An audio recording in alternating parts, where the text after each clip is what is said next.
चलिए जी स्टार्ट करते हो। लास्ट क्लास में कुछ बेसिक टर्म डिस्कस किए थे हमने, जो कि इसमें लिखा नहीं है क्योंकि ये है ना वहाँ से स्टार्ट करता है बहुत आगे से। तो मैं थोड़े से आपको इसके पहले के जो टर्म्स हैं वो हम लोग डिफाइन कर रहे थे लास्ट क्लास में। तो अभी यहाँ पे आएंगे, निमन पियर्सन लेमा पे आएंगे।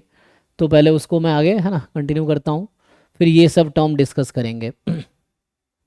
तो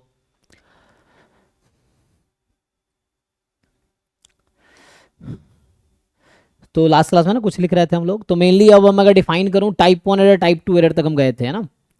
सो what is definition of size of a test. मैं यहाँ से स्टार्ट करता हूँ। साइज ऑफ अ टेस्ट का क्या डेफिनेशन है। साइज ऑफ अ टेस्ट से पहले एक कुछ टर्म आता है पावर फंक्शन। एक तो टर्म आएगा पावर फंक्शन। लास्ट क्लास में मैंने टेस्ट फंक्शन डिफाइन किया था। टेस्ट फंक्शन, कई बुक टेस्ट फंक्शन के हेल्प से आगे चीज़ें डिफाइन करता है, कुछ लोग क्रिटिकल रीजन के हेल्प से। अब टेस्ट फंक्शन जब डिफाइन होता है उसमें दो तरह के केसेस में लिखा है थे, एक तो रैंडमाइज टेस्ट है, एक नॉन रैंडमाइज टेस्ट है ना।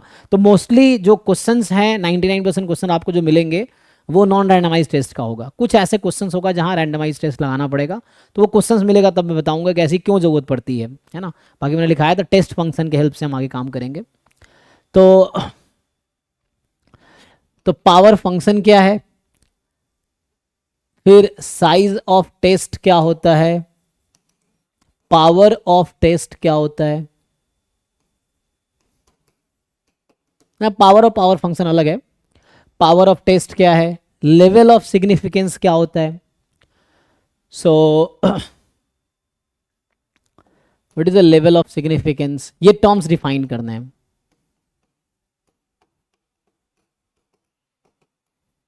ना। लेवल ऑफ सिग्निफिकेंस क्या है बताइए, आइडिया है आप लोगों को।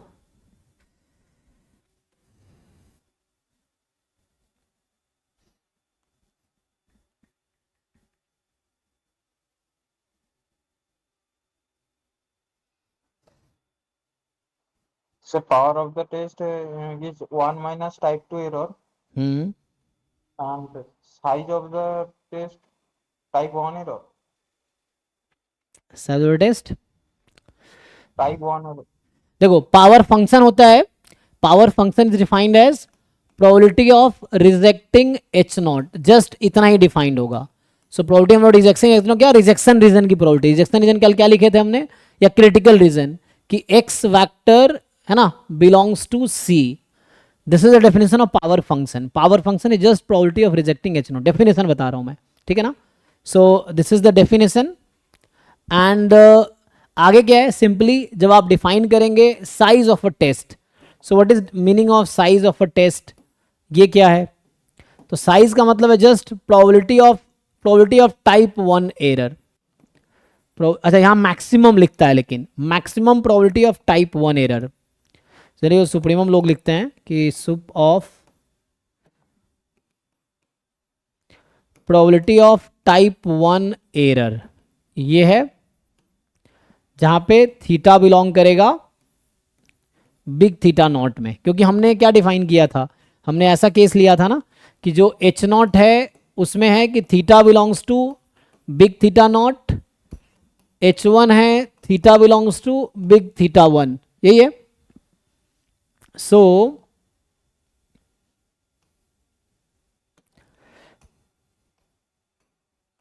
ऐसा है। तो theta belongs to big theta naught, H one है theta belongs to big theta one. तो यहाँ पे बिग थीटा नॉट है, सुप्रीमम वैल्यू ऑफ टाइप 1। इसका मतलब है कि सुप्रीमम वैल्यू ऑफ है ना, मैक्सिमम सुप्रीमम थोड़ा डिफरेंस है। मैक्सिमम क्या होता है कि maximum must be part of the set, supremum may not B part of the set. जैसे ऊपर इंटरवल 0 1 है, उसका सुप्रीमम 1 है, इन्फिमम 0 है। तो supremum minimum may not be the part of the set, but maximum minimum has to be part of the set. जैसे 0 1 open interval है, there is no maximum value, maximum value does not exist open 0 1 के interval में, minimum value does not exist but supremum infimum exist, है ना, इस तरह से है। बट क्लोज 0 1 है तो मैक्सिमम 1 है, मिनिमम 0 है, सुप्रीमम 1 है, इन्फिमम 0 है, इस तरह से। तो यहाँ पे क्या होगा कि probability of rejecting H not, probability of rejecting H not when H not is true, यही ना। तो यहाँ से आ जाएगा probability of rejecting H not when H not is true, यही है। और पावर क्या होगा? तो पावर जो होता है that is supremum value of theta belongs to big theta one, ये होता है ना जी, बिग थीटा वन। और ये होता है प्रोबेबिलिटी, जो बता रहा था एक तो पहले बात, one minus type two error, तो या तो ये समझो कि वन माइनस, सुप्रीमम हाँ सुप्रीमम होता है ना क्या, हाँ power of the test. Okay. हाँ सुप्रीमम, सुप्रीमम ही होगा, one minus probability of type two error. अब ये क्या है? तो this is supremum of type two, type one error था, probability of rejecting H not when H not is true. Theta तुम्हें इसको मैक्सिमाइज करना, तो इसको मिनिमाइज करना होगा ना, तो इसको तुम ऐसा भी लिख सकते हो वन माइनस, क्योंकि ये वैल्यू मैक्सिमम कब आएगी? जब ये मिनिमम होगी, तो मिनिमम सब्ट्रैक्ट करोगे तो मैक्सिमम बचेगा, है ना, यही है। तो यहाँ पे क्या होगा, वन माइनस आपके पास की जो वैल्यू है infimum of probability, again theta belongs to big theta one ही होगा। इनफिमम क्यों हुआ? माइनस होने की वजह से, तो मिनिमम घटाएंगे तो मैक्सिमम बचेगा, ये चीज है। Infimum of probability of type two error क्या होता था? रिजेक्टिंग, एक्सेप्टिंग एच नॉट, अच्छा यहाँ पे टोटल लिखेंगे तो एक्सेप्टिंग एच नॉट, अच्छा ठीक है, तो यहाँ पे आएगा accepting H not when H not is false, है ना, yes sir. Accepting H not when H, मतलब rejecting H one when H one is true, वही चीज है जो ये आएगा, accepting H not when H not is false, ठीक है। या इसी को मैं ठीक से लिखूं तो ये तो ऐसे लिख लो, या सीधा सीधा supremum when theta belongs to big theta one, है ना, H one not is false है, मतलब एच वन इज ट्रू, तो आप ये याद रखना, मैं ये यूज करूंगा ज़्यादा जो अभी लिख रहा हूँ। So this will be rejecting H not when H one is true, ठीक है।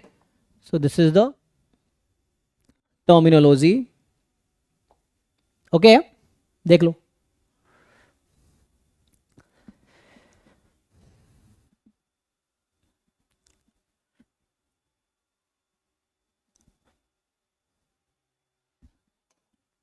What is level of significance? तो previous page, hmm, previous page. अच्छा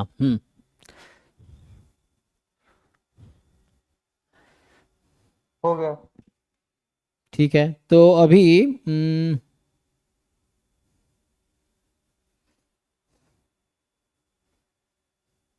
टाइप टू एरर क्या होता था? Accepting H not is false ना, यही चीज़ है।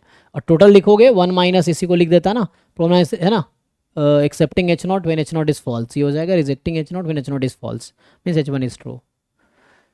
अब मुझे बात करना है लेवल ऑफ सिग्निफिकेंस का। So what is definition of level of significance? तो अलग अलग बुक में अलग अलग लिखा है, अभी मैं देख रहा था ये वाली बुक, तो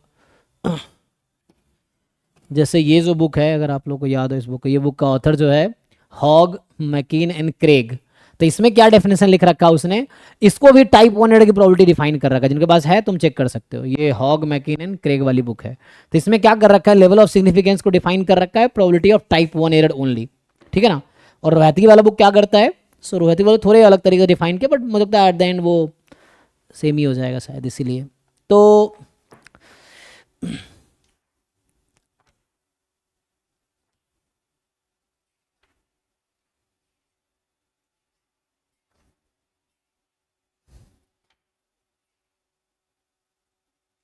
ठीक है ना, जिन लोगों को देखना हो तो मैं बता रहा हूँ, हॉग, मैकिन एंड क्रेग वाली जो बुक है ना, उसमें चैप्टर 8 में फर्स्ट पेज पे ही बॉटम में लिखा हुआ है, ठीक है ना।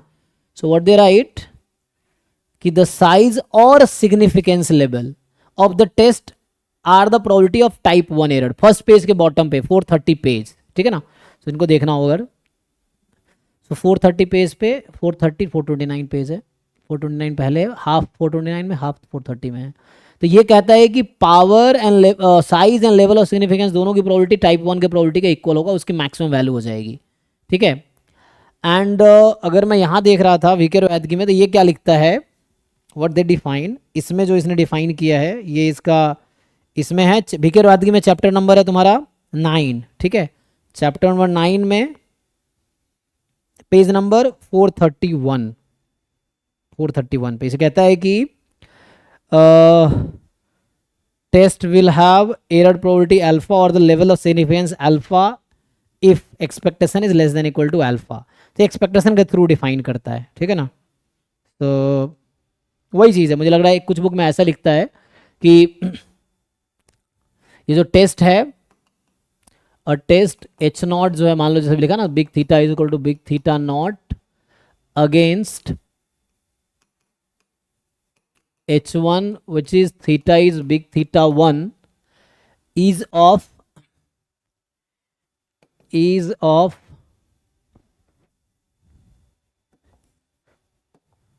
या has level of significance alpha if and only if, तो ये लिखता है supremum value of probability of type 1 error, type 1 error is less than equal to alpha, ठीक है ना। तो कुछ बुक में ये डिफाइन करता है, ये वही था जो टाइप 1 जो साइज है actually big theta not size of the test है ना। तो ये कहना size is less than equal to alpha, ये कहता है, ठीक है। तो लेवल या वही उस बुक में इसने इक्वल कर दिया है, मैकिन वाली बुक में इक्वल लिखा हुआ है, तो मे बी तो ये है हमारे पास, ठीक है ना। जनरली क्वेश्चन अगर सॉल्व करने का आएगा तो you consider equality and then you solve, वो है क्योंकि मतलब ये मैक्सिमम पॉसिबल एरर है एक्चुअली, इतना एरर अलाउड है मैक्सिमम, है ना। तो टाइप 1 एरर की मैक्सिमम प्रोबेबिलिटी अल्फा हो सकती है, उससे ज़्यादा नहीं होनी चाहिए। अगर लेवल ऑफ सिग्निफिकेंस अल्फा है मतलब टाइप 1 एरर की मैक्सिमम प्रोबेबिलिटी अल्फा हो सकती है, उससे ज़्यादा नहीं हो सकती, ये कहना चाह रहा है, ठीक है। ये है ना, this is the probability of type 1 error, जो कि साइज ऑफ द टेस्ट भी था, यही साइज था, size of test, this probability of type 1 error मतलब उसकी सुप्रीम वैल्यू, टाइप 1 एरर की सुप्रीम वैल्यू या मैक्सिमम वैल्यू भी लिख सकते हो।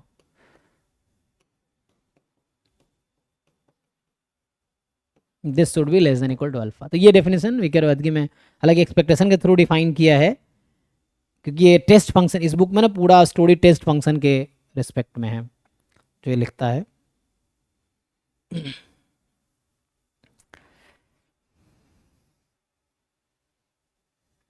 ठीक है, आगे तो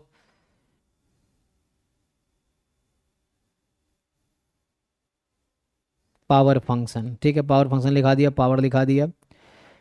एक दो क्वेश्चंस कर लो फिर हम आगे आपको आगे की थ्योरी बताते हैं कि what is the most powerful test. हालांकि नाम ही बता रहा है कि ये मोस्ट पावरफुल टेस्ट क्या है, यूनिफॉर्मली मोस्ट पावरफुल टेस्ट क्या है, नाम ही सजेस्ट कर रहा है कि क्या होगा, है ना। लेकिन फिर भी एक दो क्वेश्चंस कर लो तो थोड़े से आपको आइडिया हो जाएगा, फिर हम आगे इधर करते हैं। आगे टर्म डिफाइन, तो अब टर्म वो डिफाइन करेंगे जो यहाँ लिखा हुआ है, तो मैं यहीं से स्टार्ट करूंगा अब। तो जो अभी तक लिखा है वो बेसिक था इसका बैकग्राउंड, अभी हम यहाँ से स्टार्ट करेंगे। पहले तो मैं डिफाइन करूंगा कि ये मोस्ट पावरफुल टेस्ट होता क्या है, यूनिफॉर्मली मोस्ट पावरफुल टेस्ट है क्या, फिर exponential family and all that. Okay, तो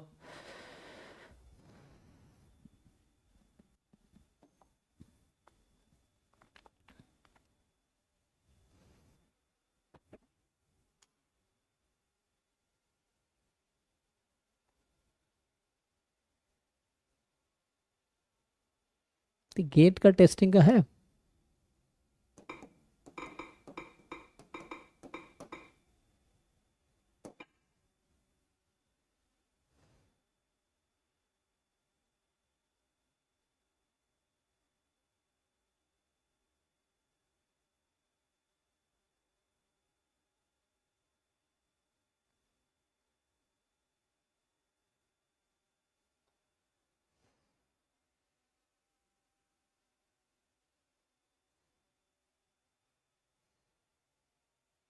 ये खुलेगा नहीं खुलेगा इसकी गारंटी नहीं है ना, ये दिक्कत है।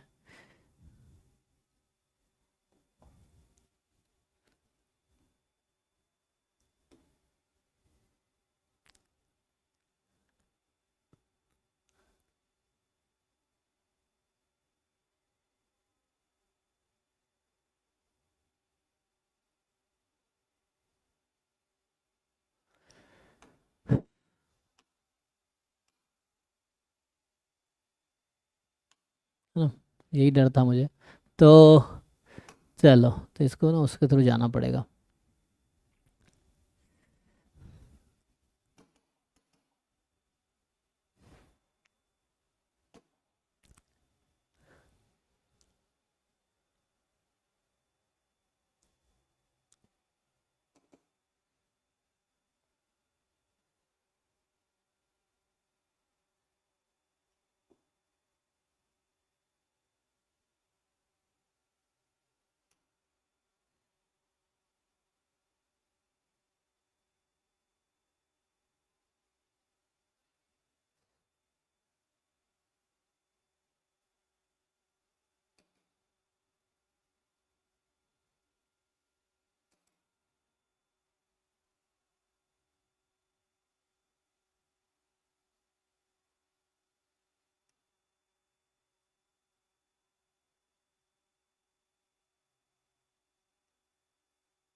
तो सेम प्रॉब्लम आ गया नहीं, तो छोड़ो कोई बात नहीं। तो इसमें मुझे या तो वापस जाके यूनिट वाइज में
रिग्रेशन 3 से 23।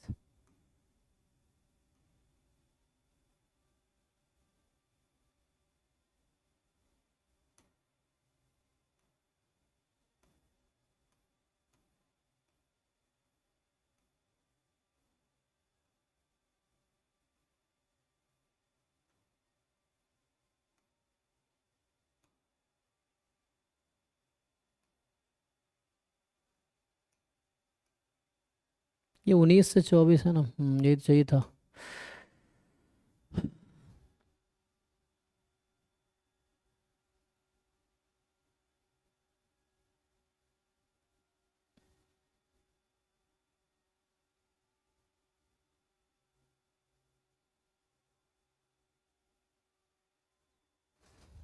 एनीवे कोई बात नहीं, इसको मैं पेन ड्राइव में ले आता हूँ। तो मैं क्वेश्चन ना इधर पेन ड्राइव में तो है ही, 1 मिनट, एक काम नहीं करेगा।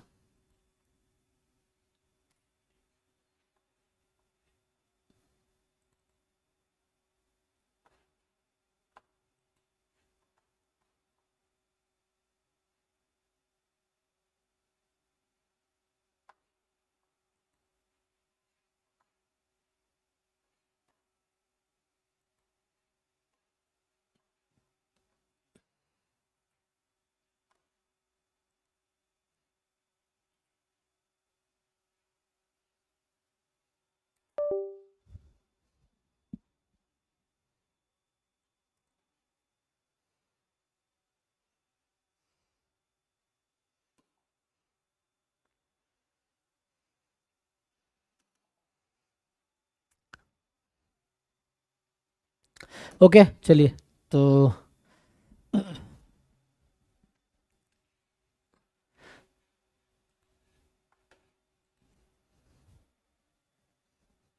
इसका हम कैसे क्वेश्चन आए पहले ये देख लेते हैं। तो इसमें पूछा हुआ है कि this reject this size of the test ही। जैसे पहला क्वेश्चन से अगर हम स्टार्ट करें, अभी डेफिनेशन लिखा है ना, इसको ट्राई करके देखते हैं, है ना। जैसे 1-2 क्वेश्चन से आपको आइडिया लग जाएगा कि कैसे करना है क्वेश्चन सॉल्व, फिर बाकी क्वेश्चन हो ही जाएगा। जैसे ये क्वेश्चन है, इसमें बोल रखा है कि x be a random variable with pdf this exponential theta है, right. So x is exponential theta।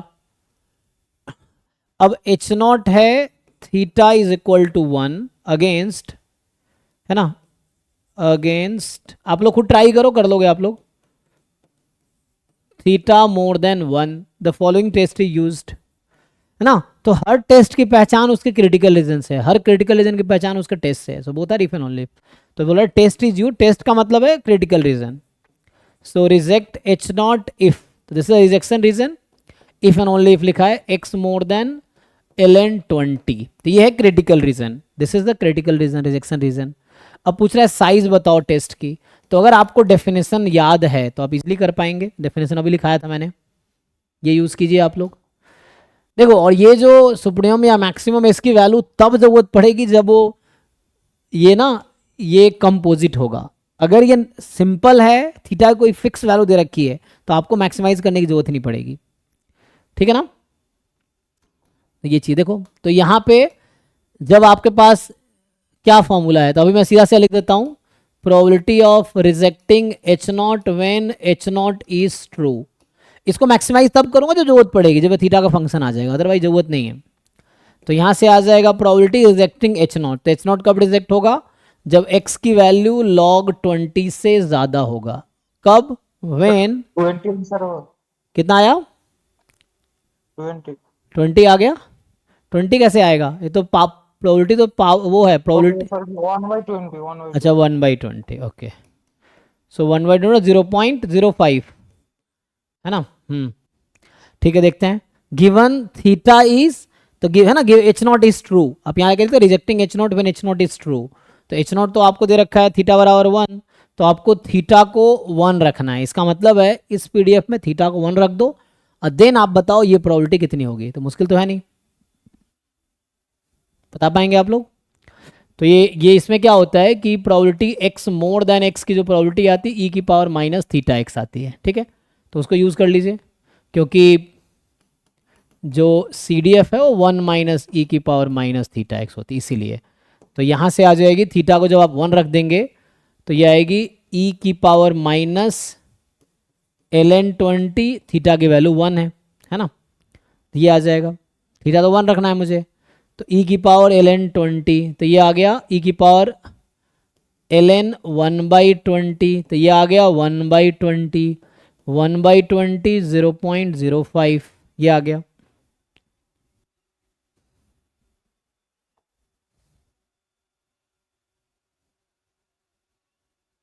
किसी को डाउट है? कुछ खास तो है नहीं, जस्ट ना साइज ऑफ टेस्ट पूछा हुआ है।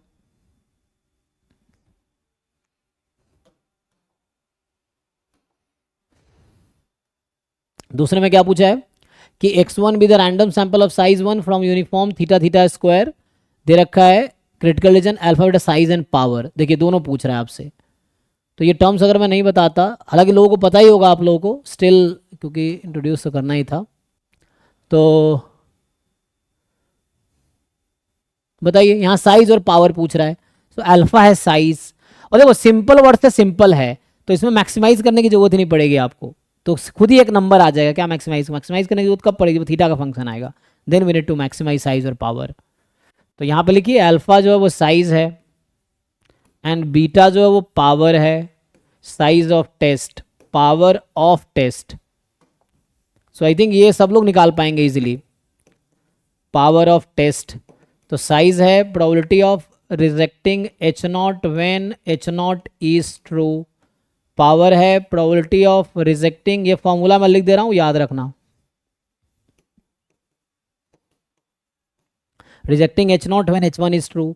अगर ये फंक्शन ऑफ थीटा आएगा then I need to maximize, otherwise maximum लिखूंगा नहीं। ठीक है, अब मुझे लगना है कि कोई नहीं कर पाएगा, है ना?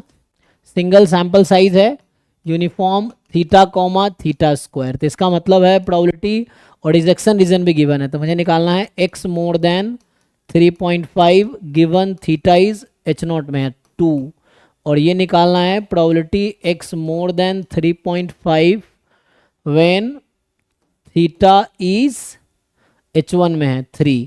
तो बस आपको 2 प्रोबेबिलिटीज निकालनी है। अब आप निकालिए, तो आसान है ना, x का डिस्ट्रीब्यूशन ये है, तो एक बार थीटा 2 रख के प्रोबेबिलिटी निकालिए, एक बार थीटा 3 रख के। तो बताइए अल्फा क्या है, बीटा क्या है, और उसके बाद अल्फा प्लस बीटा क्या है, ये निकालना है आपको।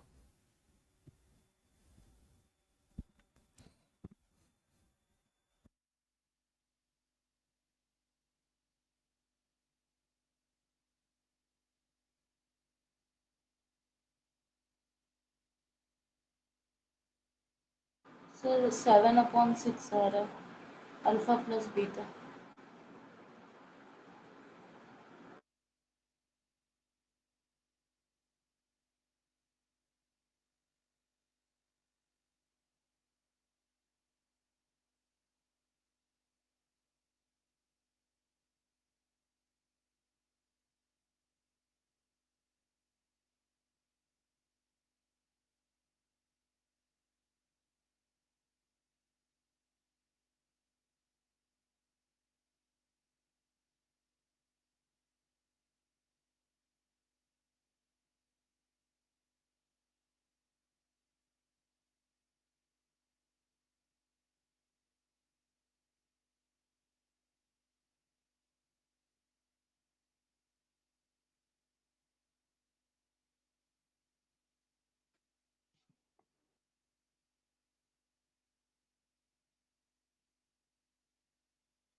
ठीक है जी, तो मुझे सॉल्व करने की जरूरत तो है नहीं, आई थिंक ठीक है।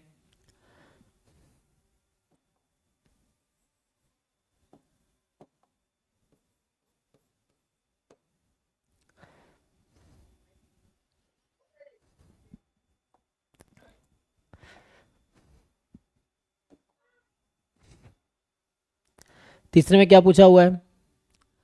अच्छा, कि एक्सपोनेंशियल डिस्ट्रीब्यूशन है तो क्या होगा, इसको डिस्कस करना पड़ेगा अभी, है ना। likelihood ratio test of alpha leads to the same critical region, तो मोस्ट पावरफुल वही वर्ड डिफाइन करता हूँ, फिर इस पे आते हैं। यहाँ पे है, अच्छा इसमें क्या था, तो क्रिटिकल रीजन हम निकाल सकते हैं ना।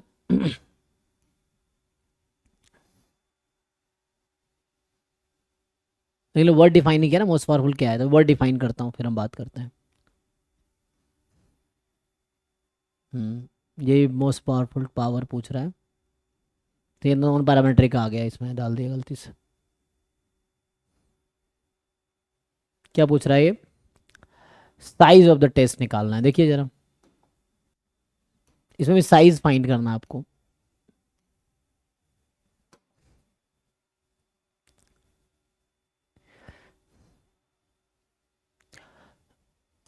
ये क्या कह रहा है कि x1 x2 x3 x5 random sample है विद डिस्ट्रीब्यूशन दिस, ये डबल एक्सपोनेंशियल है, ठीक है। And testing theta H naught, theta is equal to 0 against theta less than 0, ये है। और summation Y I, I from 1 to 5 है, be the sign test statistics where, तो आपको समझ तो आ ही रहा है क्या है। तो पूछ क्या रहा है, the size of the test which reject H naught if and only if this, ये भी दे रखा है, तो बताओ क्या होगा। तो आपको साइज निकालना है, क्वेश्चन है what is size of the test, ये एक्चुअल क्वेश्चन है। तो आपको साइज ऑफ द टेस्ट निकालना है, दैट यू नो। और देखो कोई क्वेश्चन अगर मैंने सॉल्व नहीं करता हूँ तो आप बताओगे तो मैं सॉल्व कर दूंगा, वरना मुझे लगता है सब लोग कर लिए होंगे। कौन सा? हाँ ये पहले ट्राई कीजिए फिर मैं सॉल्व करूंगा। तो साइज ऑफ टेस्ट का मतलब है probability of rejecting H not, try करोगे तो हो ही जाएगा, एटलीस्ट आधे रास्ते तक पहुंचोगे तो आगे समझ आ जाएगा इसलिए। Reject H not when H not is true, करके देखो सॉल्व।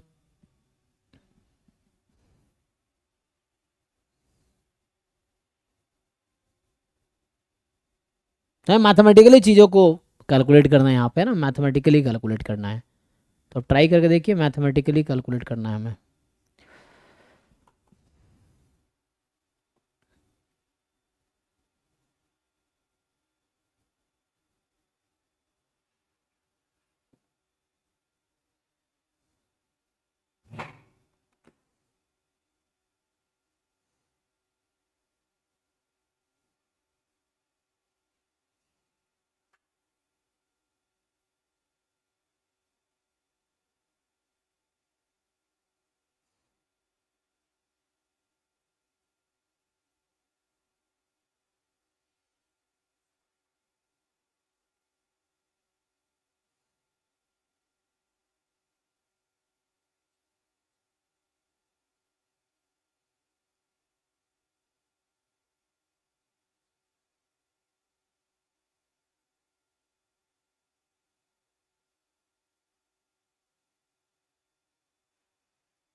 आएगा जी, आंसर आया किसी का?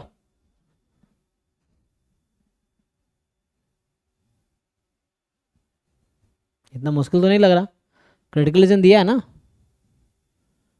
तो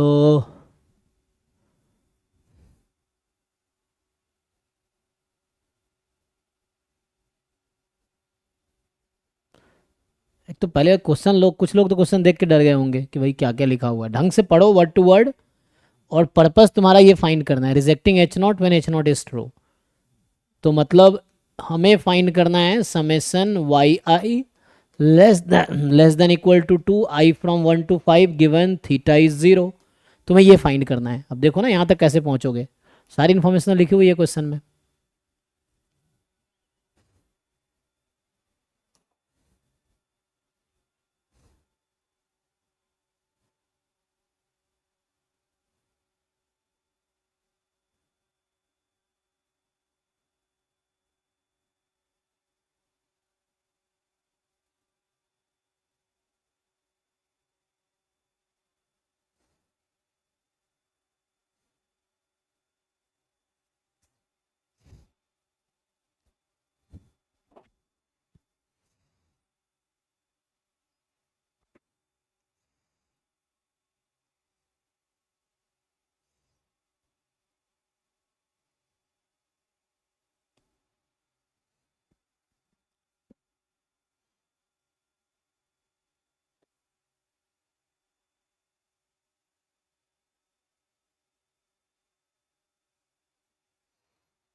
sir for x greater than 0 and theta is equals to 0 के लिए distribution function half of e raise to minus 6 आएगा ना? तो हाँ, तो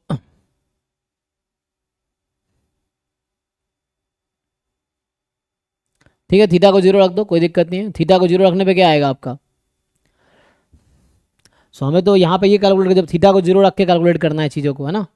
तो अगर मैं थीटा को 0 रख दूंगा, यहाँ पे थीटा को 0 रख दूँ, so probability x more then 0, probability x less than 0, दोनों हाफ आएगी। कब? अगर थीटा को 0 रख दूँ तो। ठीक, सर 0.5। अच्छा ओके, सो थीटा ये आ जाएगा। अब यहाँ पे क्या है, वाई आई का सपोर्ट 0 या 1 है, तो वाई आई बर्नौली डिस्ट्रीब्यूशन एक्चुअली, है ना? वाई आई की वैल्यू या तो 0 होगी या 1 होगी। सो मैं बोल रहा हूँ Y I is Bernoulli P. P क्या होता है? Probability of success. सक्सेस मतलब प्रोबेबिलिटी एट 1। तो 1 कब आएगी? जब एक्स आई मोर देन 0 होगा। एक्स आई मोर देन 0 की प्रोबेबिलिटी कितनी है? हाफ। तो ये हो गया y I is Bernoulli half. तो summation Y I I from 1 to 5, so यहाँ से summation Y I I from 1 to half is binomial 5, half है जी। अब अभी भी निकाल पाओगे कि नहीं? निकाल लोगे अब? बाइनोमियल 5, हाफ में लेस देन इक्वल टू 2 की प्रोबेबिलिटी, मतलब 0 पे प्लस 1 पे प्लस 2 पे ऐड करो।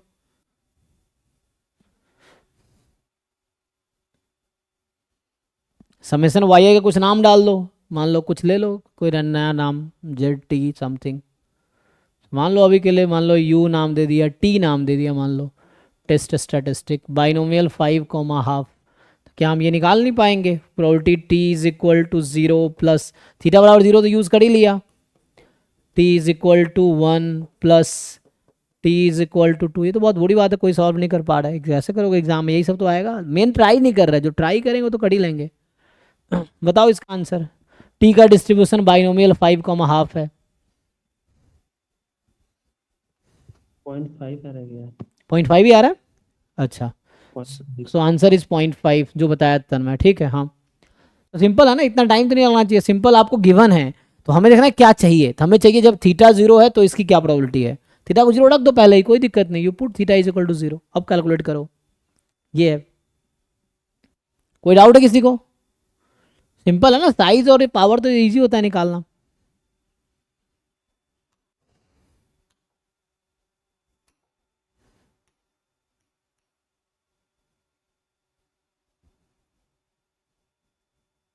ये पढ़ा है ना लाइक्लीहुड रेशियो टेस्ट, कल अभी डिस्कस किया था ना हमने, आओ अभी कल ही डिस्कस किया था टॉपिक लास्ट क्लास में।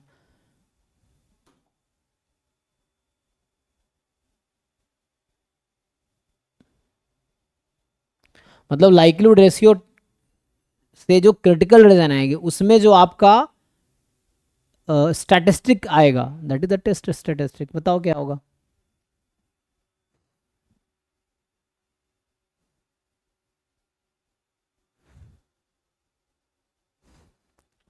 मतलब ये है कि x1 कॉमा x2 IID मतलब रैंडम सैंपल है बाइनोमियल 2 कॉमा p से।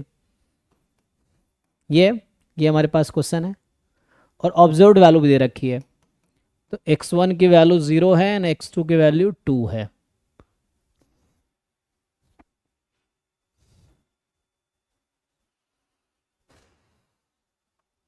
h0 ये है और h1 ये है।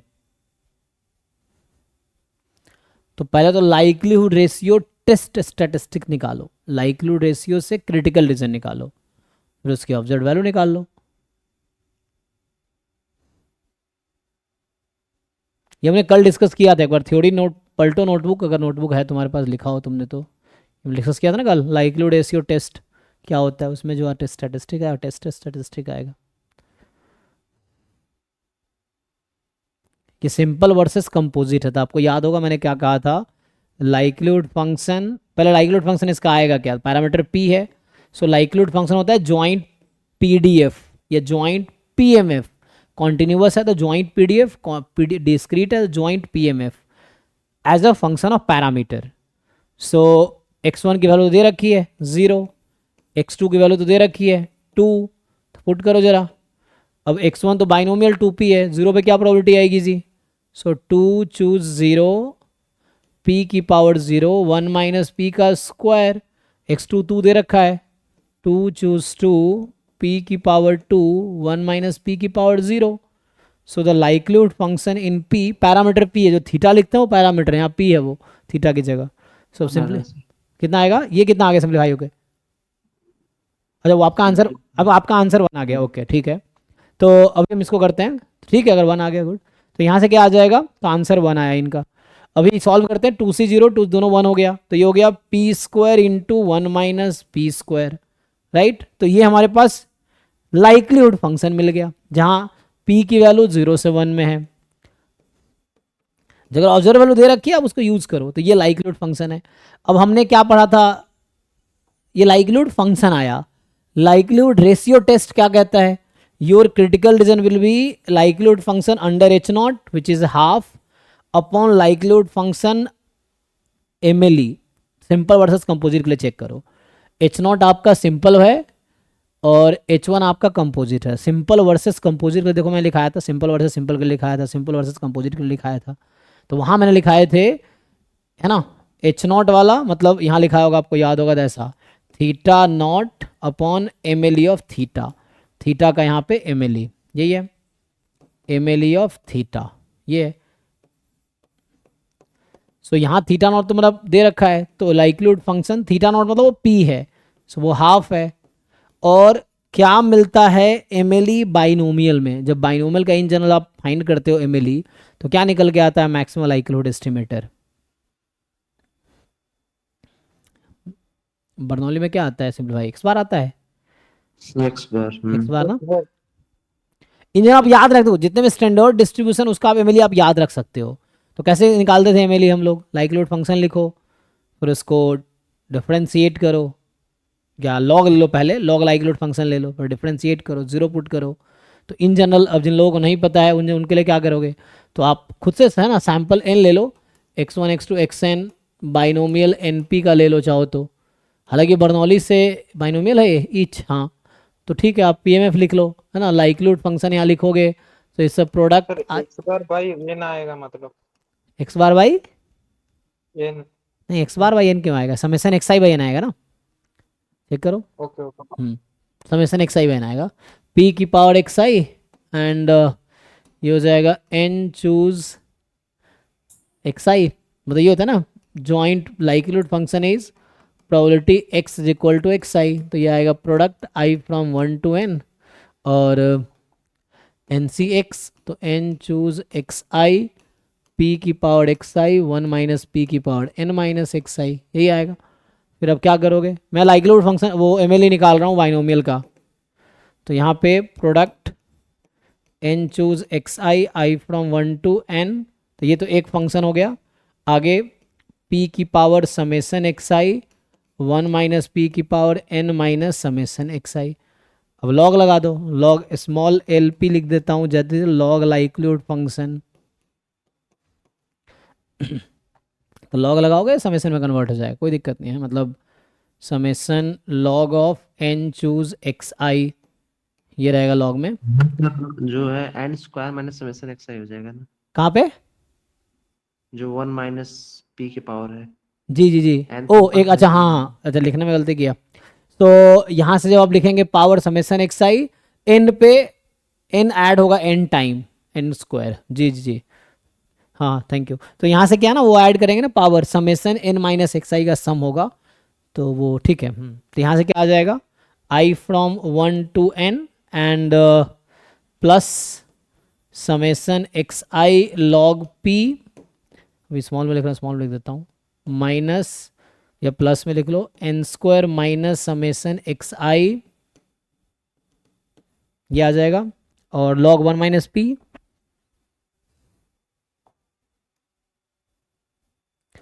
तो ये आ जाएगा log 1 माइनस पी,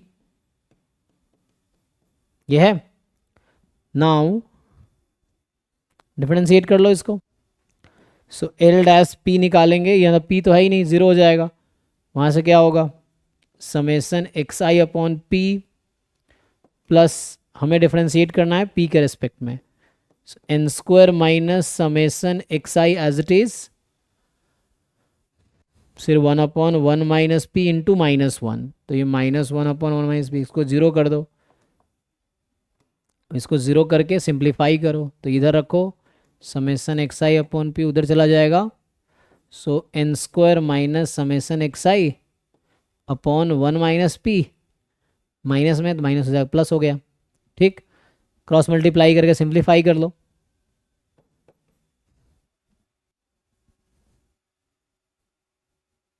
ठीक है जी, तो क्रॉस मल्टीप्लाई करते हैं, तो summation x I minus P summation x I is equal to उधर से पी एन स्क्वायर, यही आएगा, देखिए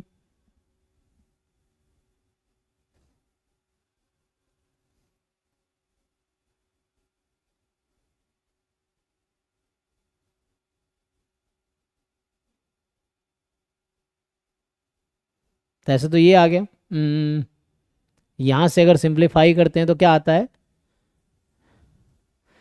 तो यहाँ एन की वैल्यू 2 है ना, इनकी वैल्यू 2 है यहाँ पे, रियलाइजेशन जो है 0 2 है हाँ वो तो देख लेंगे अभी, हमारे केस में। ये तो मैं इन जनरल निकाल रहा हूँ अभी, बर्नौली में एक्स बार आता है ना, बर्नौली में तो एक्स बार आता है, ये हमें याद है। एक्स बार बाई एन आ जाएगा। हाँ क्योंकि बर्नौली जब हम पी करते हैं ना वहाँ एन एक्चुअली क्योंकि मैं यहाँ सैम्पल साइज भी 1 ले लिया, एन ले लिया है, एक्चुअली मुझे ऐसा करना चाहिए था, बाइनोमियल अगर मैं लेता सैम्पल साइज एम कर देता हूँ मान लो अभी के लिए, तो क्या डिफरेंस आएगा, कोई एक चेंज करना चाहिए ताकि इजी रहता। अभी मैंने क्या किया है, बाइनोमियल एनपी लिया है और सैम्पल साइज भी एन है, पैरामीटर भी एन है, तो थोड़ा सा इसमें मिक्स हो गया है, तो या तो मैं बाइनोमियल एमपी कर दूं या उधर सैम्पल साइज एम कर दूं, तो उससे डिफरेंस दिखेगा, क्योंकि बर्नौली में आपका एक्स बार आता है, x1 x2 xn, Bernoulli P है, मतलब बाइनोमियल 1 कॉमा पी है, तो वहाँ एक्स बार आता है, यहाँ एम का इफेक्ट दिखेगा आपको। तो अभी के लिए अगर मैं सैम्पल साइज एम कर देता हूँ तो यहाँ एम रहेगा, सो सैम्पल साइज एम कर दिया, ठीक है जी, यहाँ एन रहेगा, ओके है, तो प्रोडक्ट में एम तक रहेगा, और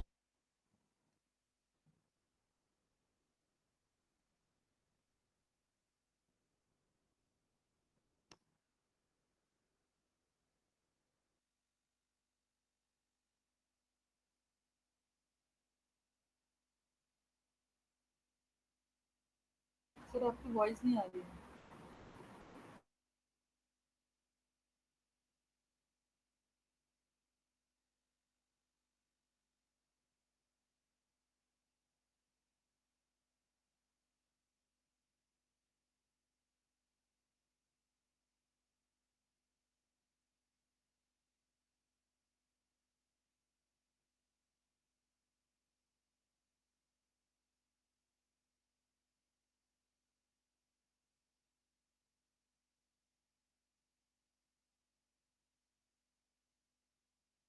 जी, तो हम लोग एम एम सैम्पल साइज कर दिया मैंने, तो ये एन स्क्वायर है, एम एन हो जाएगा अब, क्योंकि यहाँ पे सम कर रहे हैं summation x i n n n n add होगा एम टाइम, तो m n minus summation x i हो गया। तो अब यहाँ पे जो चल रहा था ये एम तक जाएगा, आई फ्रॉम 1 टू एम, यहाँ है एन स्क्वायर की जगह एम एन होगा, ठीक। सो यहाँ आपके पास आएगा एम एन, ठीक है, एंड समेसन एम तक जाएगा, सिंप्लीफाई करते हैं, यहाँ एन स्क्वायर की जगह एम एन कर देते हैं बस, ये है। तो ये एन स्क्वायर एम एन हो जाएगा, तो यहाँ से आपके पास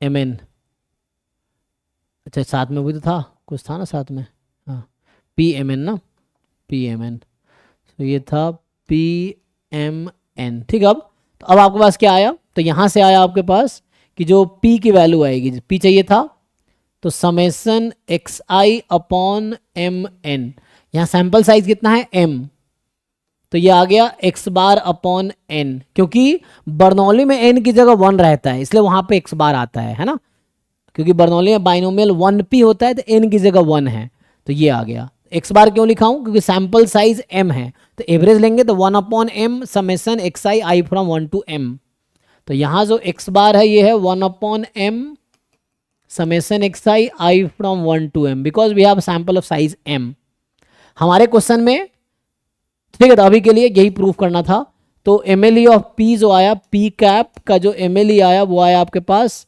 x बार अपॉन n,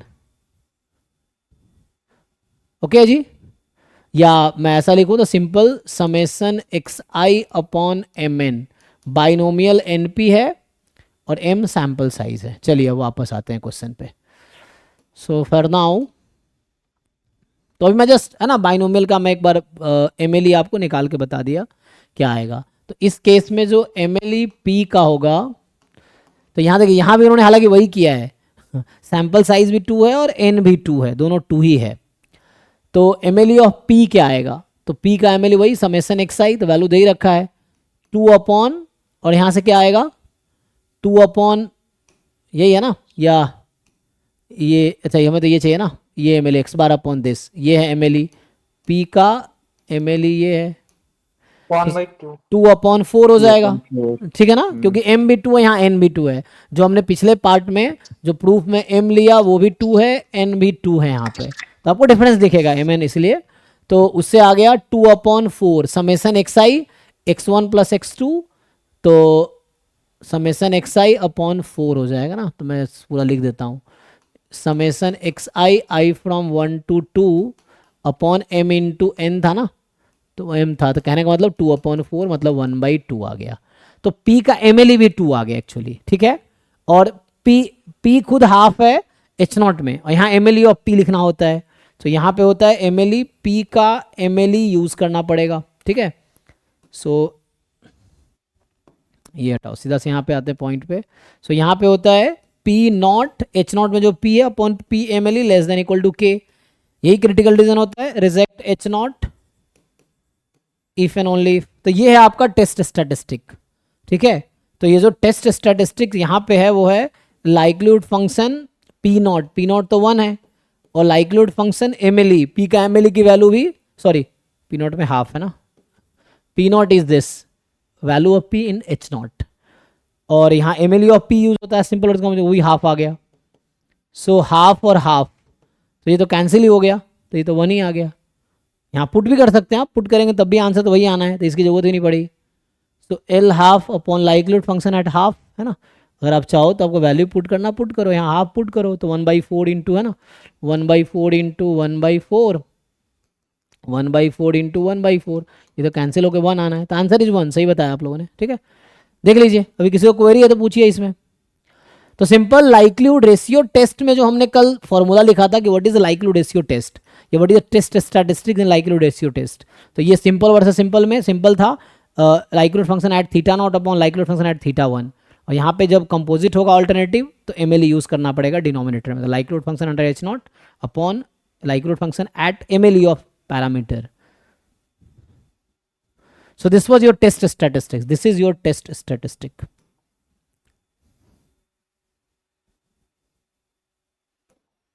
और ये प्रूफ था कि what is MLE of binomial NP when sample size is M. Sample size M के लिए बाइनोमियल का एमएलई क्या आएगा, पी का एमएलई क्या होगा। तो ये कर रहे थे हम लोग, है ना। सो नाउ इसमें पी वैल्यू पूछ रहा, व्हाट इज पी वैल्यू। चलो जरा पी वैल्यू डिफाइन करते हैं, फिर इस क्वेश्चन को सॉल्व करते हैं। सो what is definition of P, लेकिन मोस्ट पावरफुल की बात कर रहा है। तो अभी जैसे मैं टर्म्स डिफाइन कर रहा था उसी टर्म्स के साथ साथ मैं ये भी डिफाइन कर दूं, जैसे अभी तक डिफाइन किया ना कि power size, power function size, power, level of significance. What is definition of P value.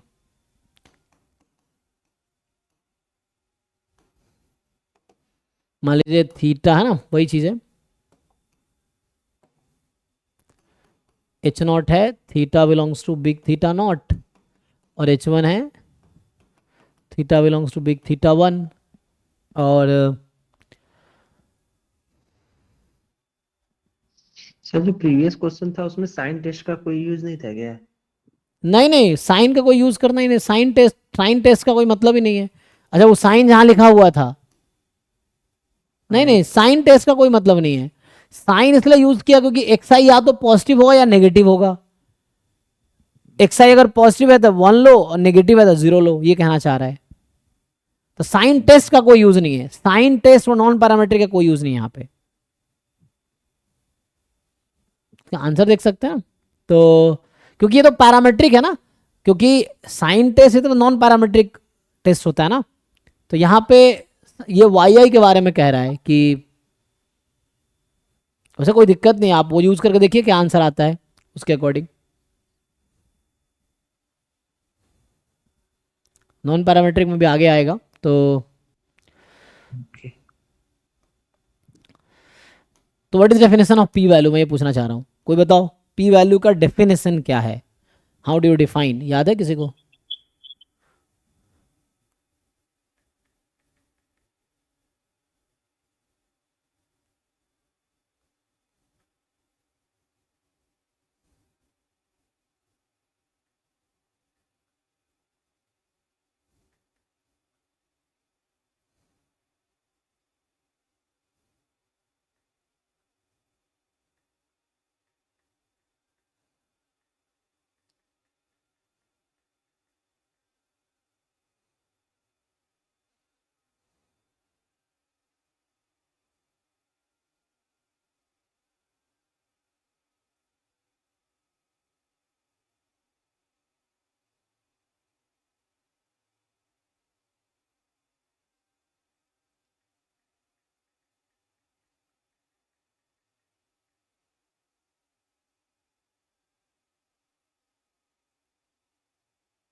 किसी को भी याद नहीं है पी वैल्यू का डेफिनेशन।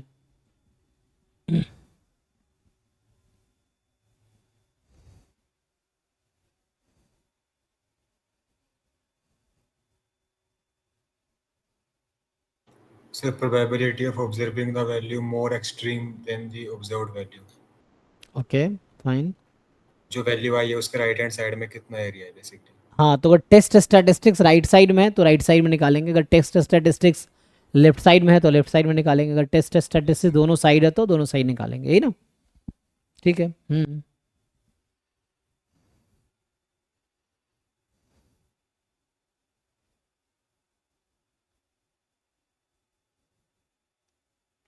तो ऐसे मैं प्रॉपर वर्ड में थ्योरेटिकल डेफिनेशन लिखाने के बजाय मैं आपको ऐसे ही बता देता हूँ जनरली क्या है ना? बाकी वो डेफिनेशन वही है। सो प्रोबेबिलिटी ऑफ टर्निंग है ना, observe data more extreme under assumption of null hypothesis, है ना? सो इस तरह से है।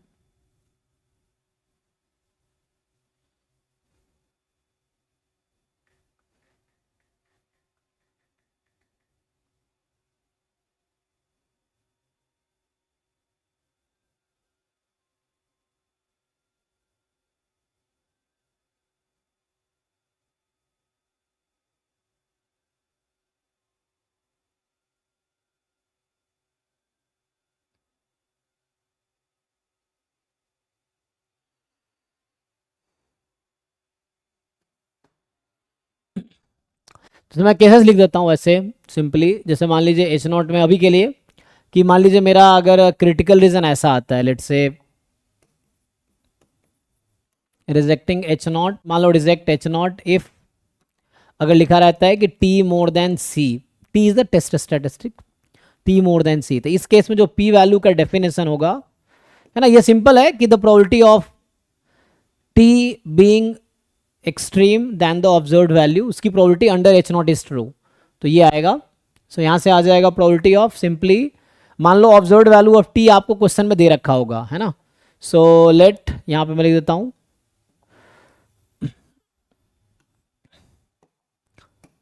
let t be test statistic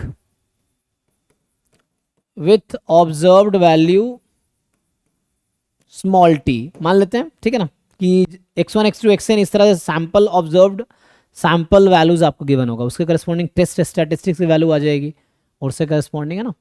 तो अगर ये क्रिटिकल रीजन है, सिंपल p वैल्यू का मतलब है कि what is probability of t being more than small t when h not is true, ये है।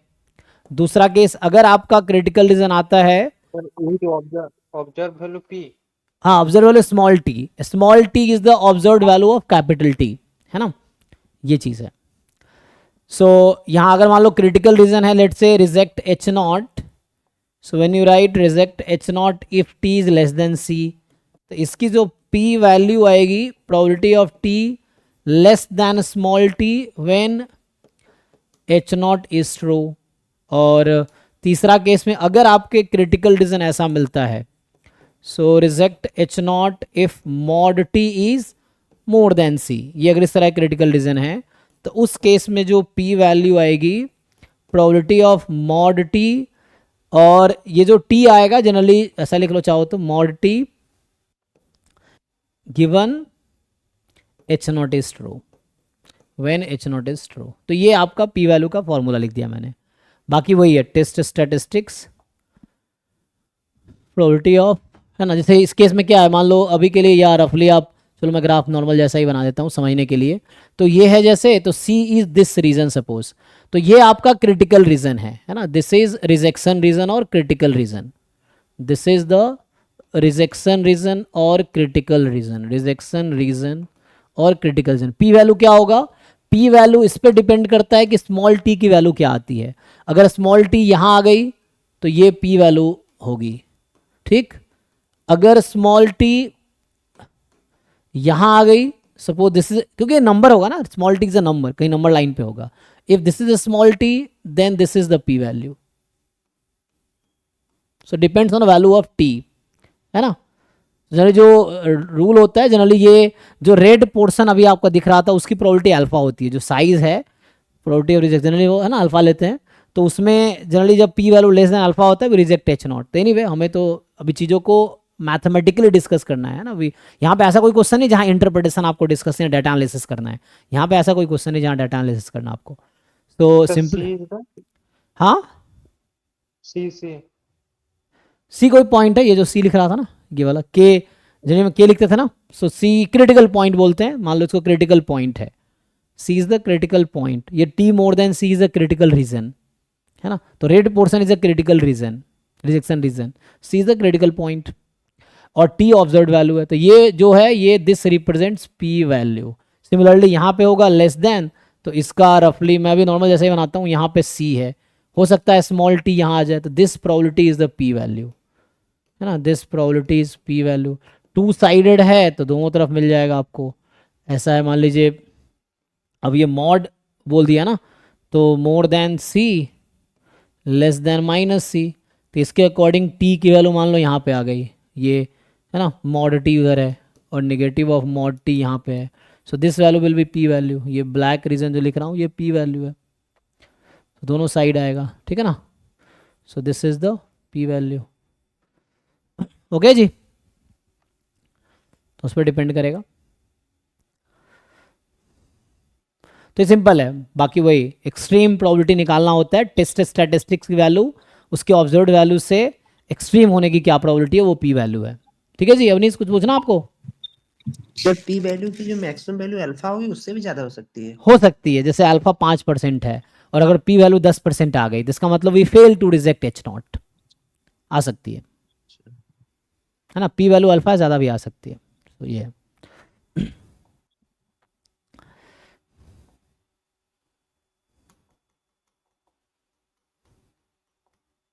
जो डेटा इंटरप्रिटेशन होता है वहाँ ये होता है कि P value should be less than alpha, so अगर P value less than alpha है then we reject H naught, if P value is more than alpha then we fail to reject H naught, ये चीज़ है। तो ये conclusion होता है वहाँ पे। अभी के लिए हम क्वेश्चन पे आते हैं। क्रिटिकल रीजन में तो पॉइंट आएगा ही, मतलब कुछ पॉइंट नहीं आएगा, बाकी पॉइंट तो आएगा ही ना।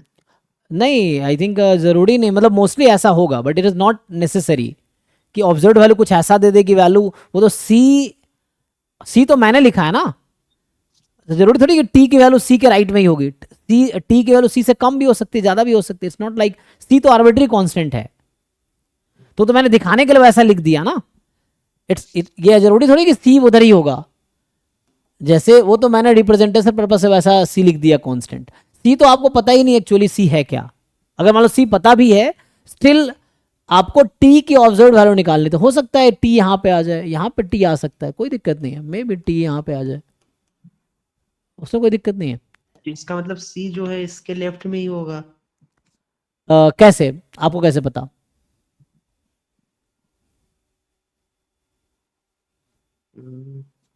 सी तो आर्बिट्री कांस्टेंट है, see depends on the value.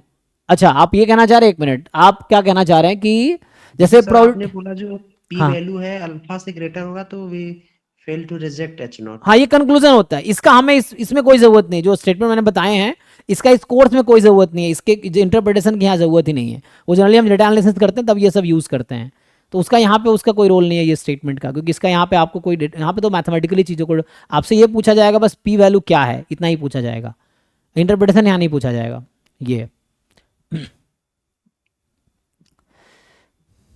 Question से ही पता चल जाएगा, क्वेश्चन में है ऐसा, है ना, तो मतलब probability x more than c when h not is true is alpha, ये है probability x more than c when h not is true is alpha, probability t more than small t when h not is true is p value. तो अब c और t में direct कोई relation नहीं है,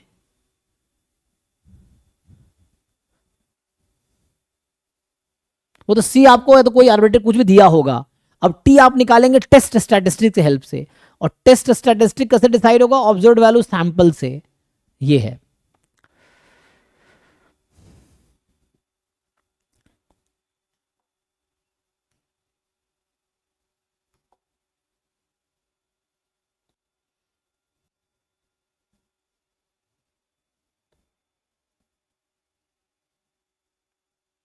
ठीक है, अभी ये क्वेश्चन पे आते हैं। अच्छा कहाँ था क्वेश्चन, इधर था ना, जैसे यही क्वेश्चन हम कर पाएंगे क्या अभी, यहाँ एक वर्ड यूज कर रहा होगा मोस्ट पावरफुल टेस्ट, इसको डिफाइन करता हूँ पहले मैं ना, मोस्ट पावरफुल टेस्ट क्या, यूनिफॉर्मली मोस्ट पावरफुल कहाँ से लिया गया है, sample size 100 taken from normal with mean mu variance 9 given sample mean this, so uniformly most powerful test based on this sample is this.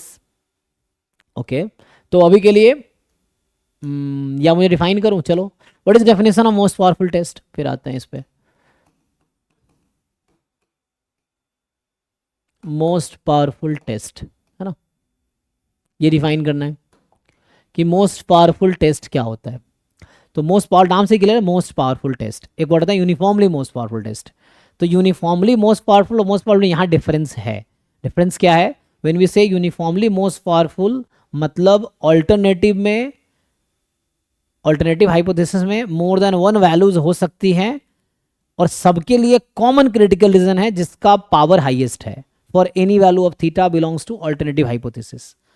Most powerful में क्या है? कोई फिक्स वैल्यू ऑफ थीटा के लिए बात कर रहे हैं। जनरली ये वर्ड यूज होता है सिंपल, जब कंपोजिट जो आपका ऑल्टरनेटिव हाइपोथेसिस है वो सिंपल होगा तब बात होता है। मैं ये कहना चाह रहा हूं कि मान लो ऐसा है, H not is theta belongs to big theta not against h1 जो होगा थीटा इज थीटा 1।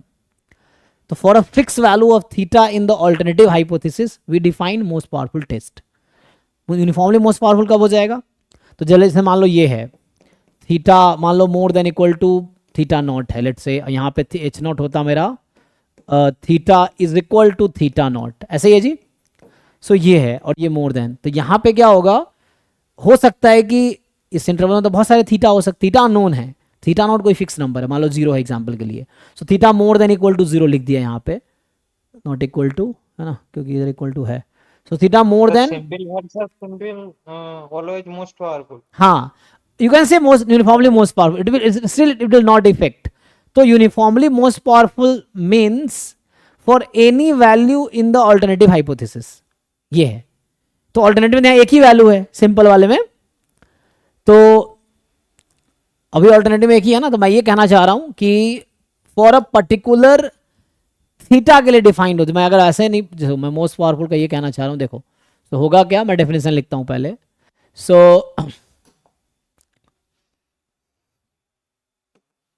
तो मोस्ट पावरफुल टेस्ट और saying most powerful critical region they are the same thing, क्योंकि every test has unique critical region. Every मतलब test की है ना, test is identify with its critical region, critical region है ना, वो टेस्ट के थ्रू आएगा। तो आप लिखो मोस्ट पावरफुल टेस्ट डिफाइन करो, या आप डिफाइन करो मोस्ट पावरफुल क्रिटिकल रीजन, वो सेम थिंग है। मोस्ट पावरफुल क्रिटिकल रीजन, ये तो क्रिटिकल रीजन ये डिफाइन करो, बात बराबर है। You define anything. सो होता क्या है कि अ critical reason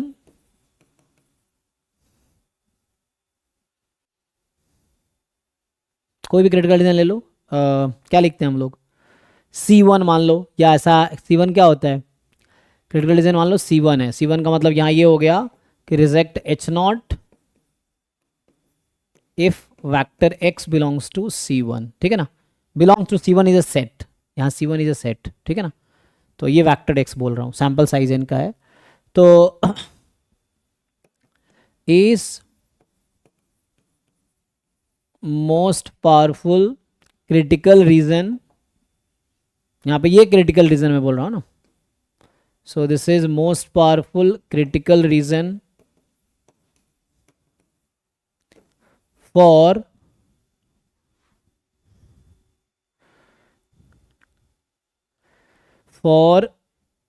theta is equal to theta 1 in H1, ठीक है ना। If and only if and only if, तो यहां मैं ऐसे आपको डायरेक्टली वैसे डिफाइन कर देता हूं। So probability of rejecting H not, मतलब ये हो गया कि probability of x belongs to C given theta is equal to theta 1, या यहाँ C1 कर देता हूँ, more than equal to probability x belongs to C given theta is equal to theta 1। Difference समझिए, क्या डिफरेंस है C1 और C का। ये बिल्कुल वैसे ही डिफाइन कर रहा हूँ जैसे मैंने पॉइंट ऑफ मैक्सिमा डिफाइन किया था कि a point C is called point of maxima if and only f of C is more than equal to fx for all x belongs to domain. Same यहाँ लिख रहा हूँ। तो क्योंकि ये C1 जो क्रिटिकल डिवीजन है, मोस्ट पावरफुल क्रिटिकल डिवीजन, इसका मतलब है कि मैं दूसरा कोई क्रिटिकल डिवीजन लूंगा तो उसकी पावर कम होगी then the critical division C1। तो C1 critical division will have highest power compared to all other critical division for a fixed value of theta, ये। तो यहाँ पे क्या आएगा? सो ये पावर है of critical region C1. Power क्या होता है? Rejecting H0 when H1 is true, rejecting H0 when H1 is true. और ये क्रिटिकल रीजन C और C0 है. For any critical reason C, for any critical reason C,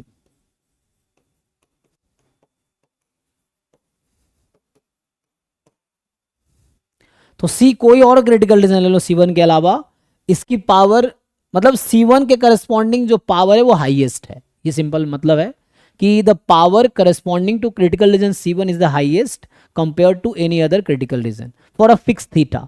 तो most powerful test में theta यहाँ फिक्स रहेगा. Even alternative hypothesis आपका composite है, स्टिल मोस्ट पावरफुल जब बोलेंगे तो किसी फिक्स थीटा के लिए बोला जाएगा. ये तो जनरली ये बातें होती है कंपोजिट जब आपका क्या ऑल्टरनेटिव सिंपल होता है, कंपोजिट नहीं होगा. ये चीज़ें हैं. कुछ पूछना है किसी को? ये डेफिनेशन है सिंपल. पावर दोनों पावर डिफाइन के, power of C1 power of C, ये हो गया. यूनिफॉर्मली मोस्ट पावरफुल में क्या होता है? तो आपको इसी को अगर अच्छा जैसे अगर सिंपल वर्सेस सिंपल है, ठीक है ना, तो सिंपल वर्सेस सिंपल में क्या होगा? चलो मैं अभी बात करता हूँ. अभी पहले यूनिफॉर्मली मोस्ट पावरफुल लिखा देता हूँ. So what is definition of uniformly most powerful? Uniformly most powerful test या क्रिटिकल रीजन है ना, टेस्ट या लिखो critical region. So what is definition of uniformly most powerful critical reason और टेस्ट? तो सिंपल होगा. Again a critical reason, a critical reason C1 is uniformly most powerful, है ना. इसको UMP बोलते हैं, इसको MP टेस्ट या UMP टेस्ट, है ना. तो ये मोस्ट पावरफुल था, इसको शॉर्ट में MP टेस्ट बोला जाता है, मोस्ट पावरफुल. एंड यहाँ UMP होता है. सो यूनिफॉर्मली मोस्ट पावरफुल, ठीक है ना. तो ये शॉर्ट में आपका UMP है. So critical region C1 is uniformly most powerful test या most powerful critical region. Critical region if and only if probability, ठीक है ना, if and only if probability rejecting H0, यहाँ रिजेक्शन रीजन है, X factor belongs to C1 is more than equal to, चलो given theta belongs to H0, है ना, या theta belongs to big theta 1. So theta belongs to big theta 1 is more than equal to probability x belongs to C given theta belongs to big theta 1.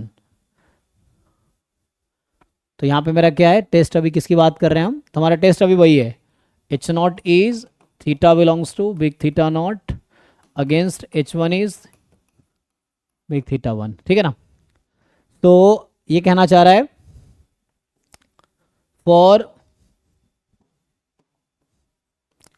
for any critical region C, any critical region C and any theta belongs to big theta 1. तो जरूरी थोड़ी है कि theta 1 जो alternative है उसमें एक ही value theta की होगी. तो एक ही वैल्यू अगर थीटा की है, अगर मान लो कंपोजिट सॉरी क्या बोला अल्टरनेट हाइपोथेसिस अगर सिंपल है, मतलब एक ही वैल्यू है उसमें, तो वो मोस्ट पावरफुल भी है, यूनिफॉर्मली मोस्ट पावरफुल भी है. क्यों? क्योंकि उसमें एक ही वैल्यू है. तो सारी वैल्यू के लिए हम बोल सकते हैं मोस्ट पावरफुल है, क्योंकि वैल्यू एक ही है उसमें, और मोस्ट पावरफुल भी है, वही यूनिफॉर्मली मोस्ट पावरफुल. तो अगर ऑल्टरनेटिव हाइपोथेसिस सिंपल है, मतलब एक ही पॉइंट है उसमें, theta is equal to something लिखा हुआ है ऑल्टरनेटिव हाइपोथेसिस में, तो वो टेस्ट पावरफुल भी है, मोस्ट पावरफुल भी है, कोई दिक्कत नहीं है उसमें. मतलब sorry most powerful, uniformly most powerful भी है. लेकिन अगर ऑल्टरनेटिव हाइपोथेसिस में मोर देन 1 पॉइंट्स है, तो उस केस में मोस्ट पावरफुल जब बोलेंगे तो एक थीटा को स्पेसिफाई करना पड़ेगा आपको, ठीक है, उसके लिए होगा. एंड हो सकता है कि डिफरेंट वैल्यू के लिए different critical reason most powerful हो. अगर any theta belongs two alternative hypothesis, एक ही क्रिटिकल रीजन मोस्ट पावरफुल है, तब हम बोलेंगे कि that critical reason uniformly most powerful critical reason, ठीक है. तो यहां कोई भी थीटा हो जाए उसके लिए होगा. सो डिफरेंस थीटा का है, वहां theta is equal to theta 1, small theta 1 लिखा था, यहां बिग थीटा 1 है, मतलब ऑल्टरनेटिव में.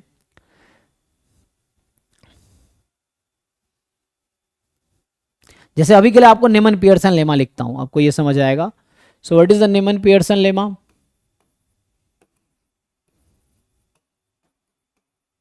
जो आपके सिलेबस का पहला वर्ड है, यही है ना, आपके सिलेबस का पहला वर्ड यही इसने लिखा हुआ है. जो सिलेबस हटा दिया मैंने, तो ठीक है, अभी उसमें दिख जाएगा. अभी यहाँ पे आते हैं.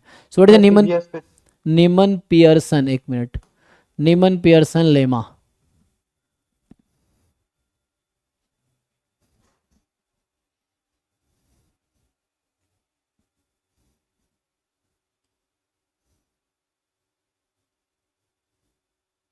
सर हो गया. ओके.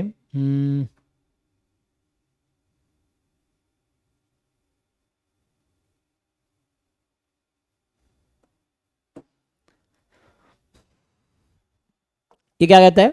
तो नीमन पियर्सन लेमा या नीमन पियर्सन थ्योरम जो है ये कहता है कि लाइक आपके पास एच नॉट है, theta is equal to theta not against h1 है, theta is equal to theta 1. ठीक है, सिंपल वर्सेस सिंपल का ये कंक्लूजन देता है. सो इट सेज कि जो लाइक्लीहुड रेशियो टेस्ट जो आपका था, क्रिटिकल रीजन, ये हाँ, obtained by likelihood ratio test is uniformly most powerful, या जस्ट पावरफुल लिखो. मैं कह रहा हूं जब कंपोजिट में एक ही पॉइंट है तो तुम अगर ये बोलो कि for any theta belongs to alternative hypothesis, same बात है. या बोलो for theta is equal to theta 1, एक ही बात है ना, क्योंकि अल्टरनेटिव एक ही पॉइंट है. तो आप यूएमपी टेस्ट बोलो, एमपी टेस्ट बोलो, बात बराबर ही है. ये चीजें हैं, क्योंकि डिफरेंस तब क्रिएट होगा जब मोर देन 1 पॉइंट्स होंगे, और हर पॉइंट के लिए कोई मोस्ट पावरफुल टेस्ट है तो यूनिफॉर्मली मोस्ट पावरफुल टेस्ट हो गया. अगर कंपोजिट में मान लो अल्टरनेटिव में थीटा 1 और थीटा 2 दो वैल्यू एग्जांपल के लिए, और थीटा 1 थीटा 2 दोनों वैल्यू के लिए semi critical division most powerful है तो यूनिफॉर्मली मोस्ट पावरफुल हो जाएगा वो. ये है. बट ऐसा हो सकता है कि थीटा 1 के लिए मोस्ट पावरफुल क्रिटिकल अलग हो, थीटा 2 के लिए मोस्ट पावरफुल क्रिटिकल अलग हो, तो उस केस में यूनिफॉर्मली मोस्ट पावरफुल क्रिटिकल मिलेगा ही नहीं, डज नॉट एग्जिस्ट. ऐसे क्वेश्चन भी है गेट में जहां देखोगे आप कि uniformly most powerful test does not exist, क्योंकि जैसे मैं कह रहा हूं यहाँ थीटा 1 है और दूसरा यहाँ पे लिख दूं और theta is equal to theta 2, या ऐसा है थीटा 1 और थीटा 2 ऐसा. तो अब ऐसा हो सकता है कि थीटा 1 के लिए अलग मोस्ट पावरफुल क्रिटिकल डिवीजन है, इसके लिए अलग मोस्ट पावरफुल क्रिटिकल डिवीजन है, तो आपको uniformly most powerful critical division नहीं मिलेगा उस केस में, है ना. ये है.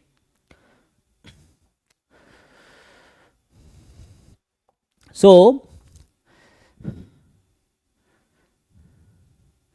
Critical division obtained by likelihood ratio test is MP और यूएमपी, जो भी लिखना है ना, तो इज एमपी लिखो या यूएमपी लिखो, आपकी मर्जी है. मोस्ट पावरफुल टेस्ट और मोस्ट पावरफुल क्रिटिकल डिवीजन.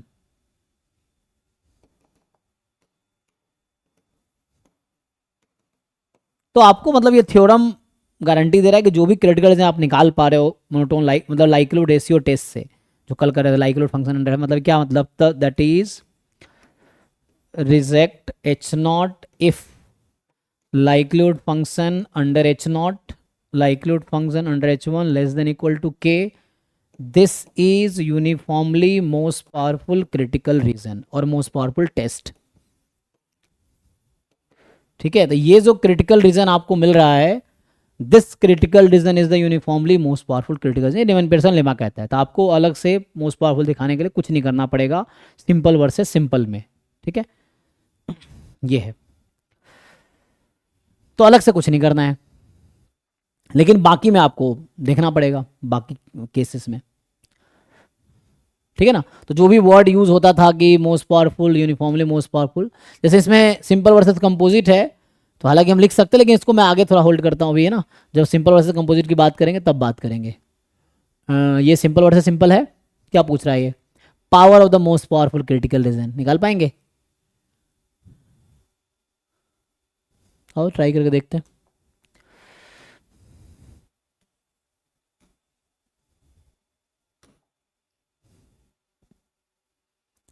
देखो सिंपल वर्सेस सिंपल है, तो मैं ये कह रहा हूं कि जैसे ये क्वेश्चन सिंपल वर्सेस सिंपल है, तो मुझे मोस्ट पावरफुल टेस्ट दिखाने के लिए कोई एक्स्ट्रा एफर्ट्स नहीं करना है. नीमन पियर्सन लेमा कह रहा है कि जो लाइक्लीहुड रेशियो टेस्ट से आप क्रिटिकल डिसीजन निकालते हो ना, वही आपका मोस्ट पावरफुल टेस्ट है। तो आपको बस क्रिटिकल डिसीजन डिसाइड करना है, या क्रिटिकल डिसीजन अगर गिवन है तो वही क्रिटिकल डिसीजन मोस्ट पावरफुल है, हमें कुछ नहीं करना उसके लिए अलग से, ठीक है ना। सिंपल वर्सेस सिंपल के लिए स्पेशली, मतलब अभी इसके लिए मोर, क्योंकि जो नीमन पियर्सन लेमा वो सिंपल वर्सेस सिंपल की बात करता है, तो वो होगा ही एक्चुअली, ठीक है। अभी चलिए आप इसको ट्राई करके बताइए जरा क्या होगा। तो इसके लिए जो भी क्रिटिकल डिजाइन है वो मोस्ट पावरफुल ही होगा, तो हमें इसके लिए कुछ नहीं करना है, बस मुझे निकालना क्या है, हमें साइज 0.05 दे रखा है। अच्छा, हमें चाहिए क्या, पावर चाहिए, क्वेश्चन इज पावर। तो यहाँ क्वेश्चन है पावर क्या है, power of test, what is power of test.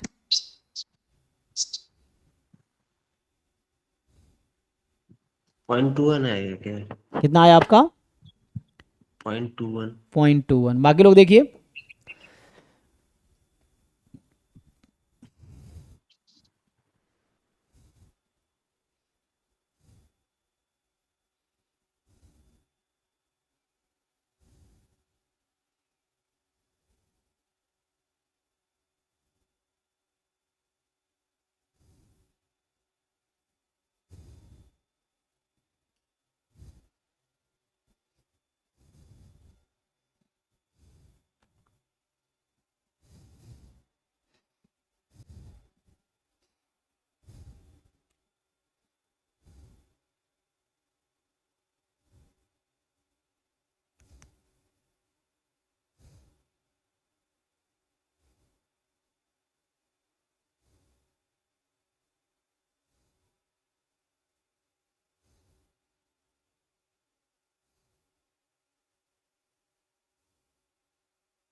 Sir 0.79 हो।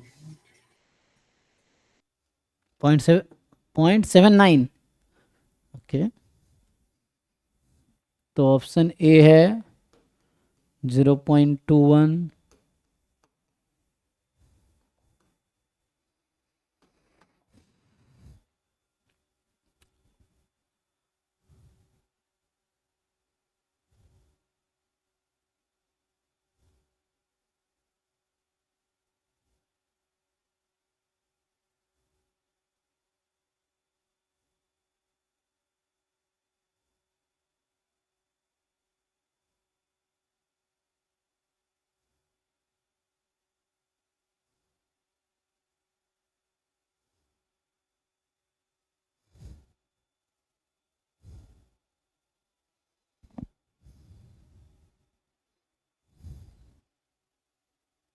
सर 0.21 ही आ रहा है। अच्छा चलिए ट्राई करके देखते हैं क्या कह रहा है। तो एक्स कोई डिस्क्रीट रैंडम वेरिएबल है जिसका पीएमएफ जो है ऐसा है ना। पीएमएफ कह रहा है कि पी नॉट P1 है, ठीक है, P नॉट P1 है, एंड एक्स की वैल्यू अलग अलग वैल्यू पे आपको बता रखा है कि एक्स 7 है।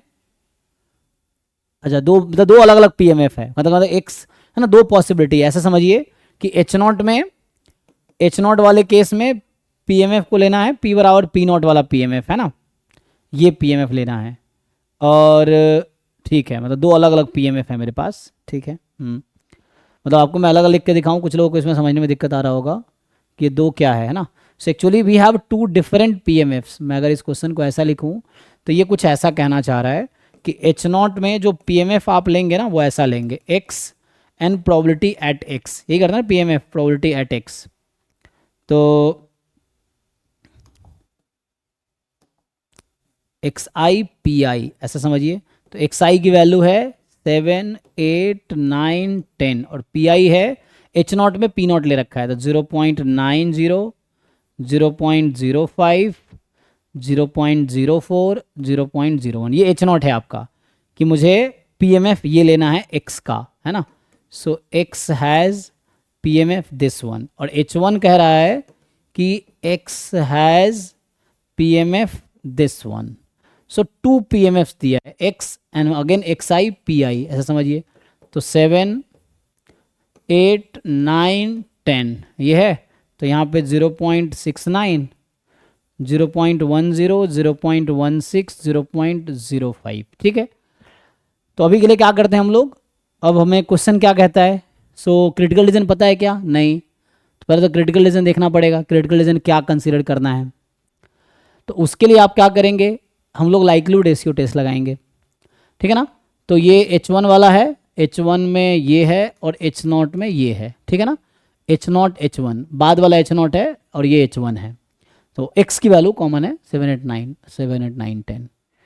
क्या करते हैं आप लोग टेस्टिंग में, लाइक्लीहुड रेशियो टेस्ट क्या कहता है कि likelihood function under H0 upon likelihood function under H1, इसका रेशियो लीजिए. तो अगर ये, तो क्योंकि ये सिंगल रैंडम वेरिएबल का PMF दे रखा है ना, तो हमें उसका रेशियो लेके देखते हैं क्या आता है H0 अपॉन H1 वाले का. तो हम लोग इसका रेशियो लेते हैं, H0 अपॉन H1 का रेशियो ले रहा हूँ मैं, आप उल्टा भी ले सकते हो. तो अभी के लिए क्या होगा, इसका एक रूल है ना, आगे हम देखते हैं अभी. ठीक है, अभी के लिए लिख लो. तो क्या क्या बनेगा, रेशियो है ना, दिस इज रेशियो एक्चुअली. तो जब x की वैल्यू 7 है, आप उल्टा भी कर सकते हो, कोई प्रॉब्लम नहीं है. तो क्योंकि मैंने इससे डिस्कस किया, आगे 7, 8, 9, 10. ठीक है. तो वी आर टेकिंग रेशियो. तो यहाँ होगा 0.90 अपॉन 0.90 अपॉन 0.69. यहाँ मैं लूँगा 0.05 अपॉन 0.10. यहाँ लूँगा 0.04 अपॉन 0.16 और 0.01 अपॉन 0.05. देख लीजिए, इसको उल्टा कर दिया क्योंकि H0 पहले है मेरा, H1 बाद में. तो कितना आएगा सिंप्लीफाई होके, तो ये नंबर अगर आप सिंप्लीफाई करोगे तो जो रेशियो है एक्चुअली, ये आगे आता ना मोनोटोन लाइक्लीहुड रेशियो में, तो उसमें डिस्कस करते हैं बेटर. ठीक है, अभी देख लो. तो इसका क्या होगा, यहाँ से तो आपको देखोगे सिंप्लीफाई तो 1/5 आ गया है ना. ये उल्टा करते तो आपको समझ आता है, ये 1/4 है. ये वाला कितना है 1/2, और ये कितना आएगा 90 अपॉन 69. तो अप्रॉक्स है ना, मतलब ये तो जैसे 0 पॉइंट आपका 2 है, ये 0.25, ये 0.5 है ना, 2. ये कितना आता है 0. 1 पॉइंट समथिंग आएगा. अच्छा ठीक है, कोई 0. 1.3 डिक्रीजिंग है, डिक्रीजिंग है. हाँ हाँ डिक्रीजिंग है ना. नहीं तो अभी मेरे हिसाब से इंक्रीजिंग हो जाएगा ना, क्योंकि आपने वैसे रेशियो लिए होंगे. एक मिनट, सॉरी डिक्रीजिंग है ना. हाँ ठीक है, आप सही कह रहे हैं. लेकिन यहाँ 0.5 था ना, 1/2, 0.2, 0.25, 0.50. तो यहाँ पे क्या आएगा 1.3. अच्छा सॉरी 1 पॉइंट ना, हाँ आप सही कह रहे थे. सो यहाँ पे 1.3 अप्रॉक्स. ठीक है 1.3. देखिए क्या हो रहा है कि 7 पे 1.3, 0.5, 0.25, 0.20. तो सही कह रहे हैं आप है ना, डिक्रीजिंग है. जब x की वैल्यू बढ़ रही है तो रेशियो क्या हो रही है, घट रही है. अच्छा ये तो ठीक है. और हमें लेवल ऑफ सिग्निफिकेंस 0.05 लेना है. तो लेवल ऑफ सिग्निफिकेंस 0.05 क्या होता है, ये है ना साइज 0.05 लेना है. तो साइज क्या होता है, probability of rejecting H0 when H0 is true. तो H0 ट्रू का मतलब है कि मुझे PMF P0 वाला कंसीडर करना है ना, कि x का जो PMF क्या लूँ मैं, तो x का PMF P0 वाला लेंगे. अब मुझे साइज बता रखा है 0.05. अब सोचिए कि 0.05 कब आएगी प्रोबेबिलिटी H0 में, क्या क्या आप कंसीडर करेंगे x को, तो ऐसा होगा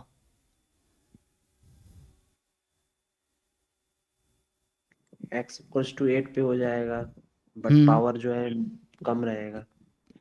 x इक्वल्स टू 9 होगा. अरे सॉरी, तो 0.05 क्या क्या आंसर देगा. तो आप कह रहे एक तो हो सकता है x is equal to 8. Mute कर लीजिए अवनीश.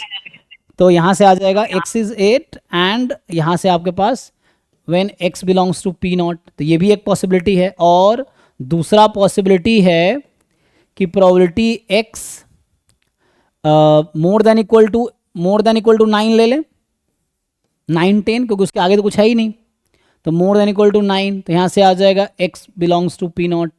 तो रिजेक्शन रीजन या तो x इज इक्वल टू 8 हो सकता है या x more than equal to 9। अब समझिए, दो क्रिटिकल रीजन आपके पास है, you have two critical region. One region is reject h not when x is 8, दूसरा है reject h not when x is more than equal to 9। यही है ना जी, देख लीजिए बाकी लोग। नाउ तो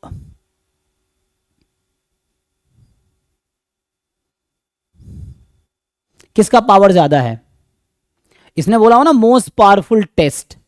तो यहां पर एक्चुअली प्रॉब्लम क्या हुई कि अभी तो हमने डिक्रीजिंग ले लिया, तो लेकिन अब यहां देखना पड़ेगा कि मतलब ये उस तरह क्वेश्चन नहीं है जनरली जो हम थीटा के लिए करते हैं, तो डिस्ट्रीब्यूशन ही यहाँ पे पीएमएफ हो गया एक्चुअली। सो मतलब distribution he h not h1 में आ गया। तो अभी के लिए इस रूल से चलना पड़ेगा, किसका पावर ज्यादा है। तो इस क्रिटिकल रीजन के करस्पॉन्डिंग पावर कितना आएगा। तो देखो दो केस हमारे पास है। अब नाउ वी हैव, ऐसा मैं रीजन ले सकता हूं, reject h not if x is 8 और reject h not if x is more than equal to 9। तो इसका पावर कितना है, इस रीजन का अगर आप पावर निकालोगे तो पावर क्या होता है, probability of rejecting h not when h1 is true. So h1 is true, h1 में क्या था, p1 यूज करना है, तो इसके करस्पॉन्डिंग 0.10 आएगा पावर, यही आएगा जी, rejecting h not when h1 is true. और इसके करस्पॉन्डिंग जो पावर मिलेगा आपको, probability of rejecting h not when h1 true, when h1 is ना ट्रू, तो h1 है करस्पॉन्डिंग ये लिखना है, लेकिन critical region x more than equal to 9 है, तो x more than equal to 9 के लिए, तो x more than equal to 9 के लिए तो 0.16 प्लस 0.05 आएगा क्या, 0.21 0.21 हो गया। तो ये ज़्यादा है ना पावर।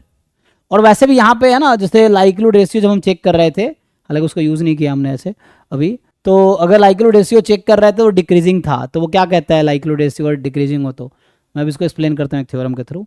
सो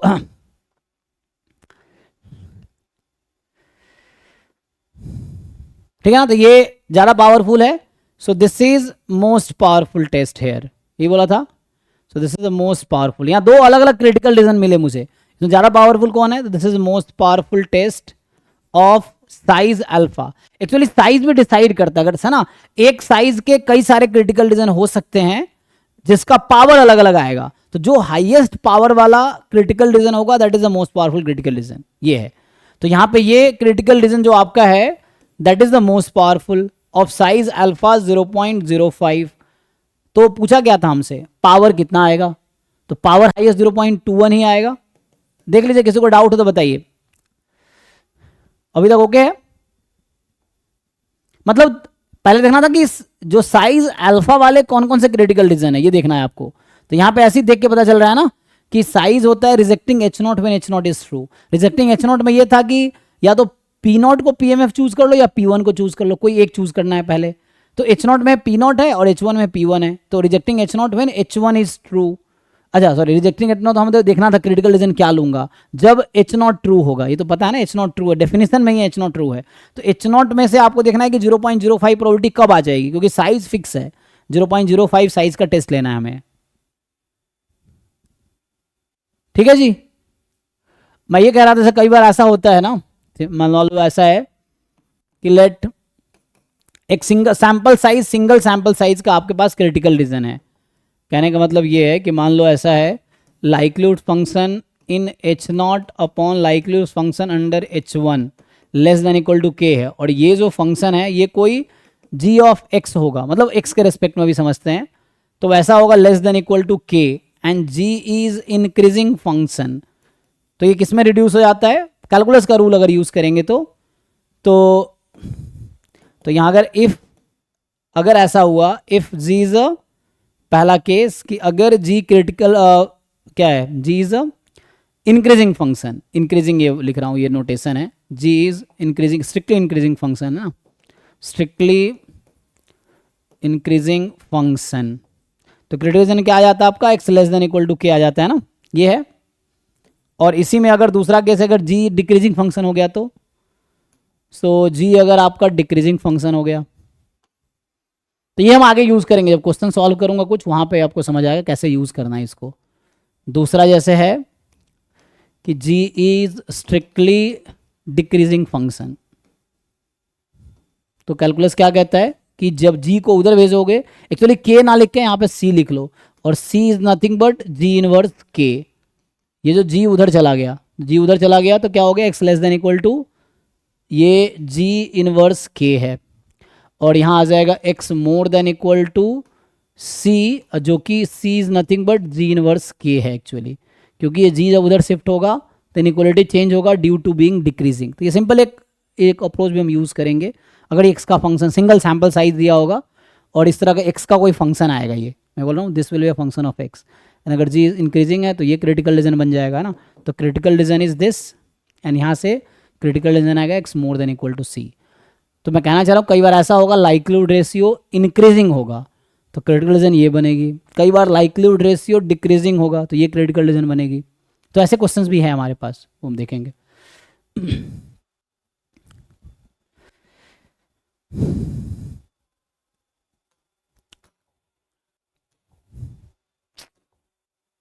ये तो ठीक है। इसमें क्या पूछा गया है, ये सब नॉन पैरामेट्रिक है, एंड यहाँ पे पी वैल्यू आप बता सकते हैं, है ना। तो उसके लिए क्रिटिकल रीजन आपको यहाँ पे क्या होगा, क्रिटिकल रीजन मोर देन आएगा ना, थीटा मोर देन हाफ है, ये H1 डिसाइड करेगा। तो इसके लिए जरा पी वैल्यू वो कैलकुलेट कीजिए।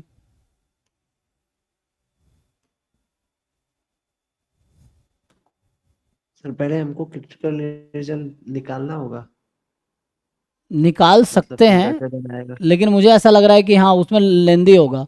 यहाँ पे मुझे लग रहा है ये H1 जो है ना, ये हिंट दे रहा है कि आपका क्रिटिकल रीजन राइट साइड वाला है। सो यहाँ क्रिटिकल रीजन ऐसा कुछ होगा कि reject H0 if y is more than c, ये बनेगा ड्यू टू H1।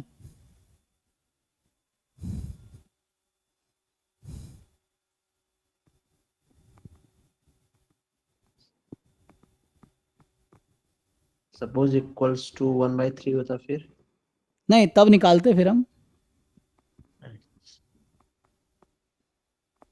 निकाल, तो अभी भी स्ट्रिक्टली ग्रेटर देन सी हो या इक्वल टू आएगा, इक्वल टू आता है उसमें, मोर देन इक्वल टू में आता है। आप निकाल भी सकते हैं ना, हम लोग अभी जो एक क्वेश्चन कर रहे थे बाइनोमियल का ही क्वेश्चन था ना, जिसमें हम लोग वो निकाले थे कि value of the likelihood ratio test statistic. अरे टाइम तो बहुत ज़्यादा हो गया, हमने ध्यान नहीं दिया। कल कंटिन्यू कर सकते, ट्राई करके, ये आसान है। यहाँ से अगर आप पी वैल्यू निकालेंगे तो अब ये निकाल भी तो सकते हैं हम लोग, क्या करेंगे, likelihood function under H0 half and likelihood function MLE, ये लेस देन इक्वल टू, काम हो जाएगा बस ये। लेकिन थोड़ा टाइम लग जाए ना, लेंदी हो जाएगा। हाँ जी जी, तो यहाँ से व्हाट आई थिंक इज आ जाएगा y more than equal to some c, ऐसा आएगा। तो अभी के लिए ये यूज़ कर लीजिए, इसके निकालिए, फिर बाकी ये टास्क रह जाएगा। तो p वैल्यू क्या होता है, प्रोबेबिलिटी ऑफ रिजेक्टिंग H0, जो कि बता रखा है रिजेक्ट कब करना है। तो समेसन xi y का जो डिस्ट्रीब्यूशन होगा बाइनोमियल, क्योंकि xi तो बर्नौली थीटा है, तो बाइनोमियल हो जाएगा, साइज 6 का है, 6 कॉमा थीटा।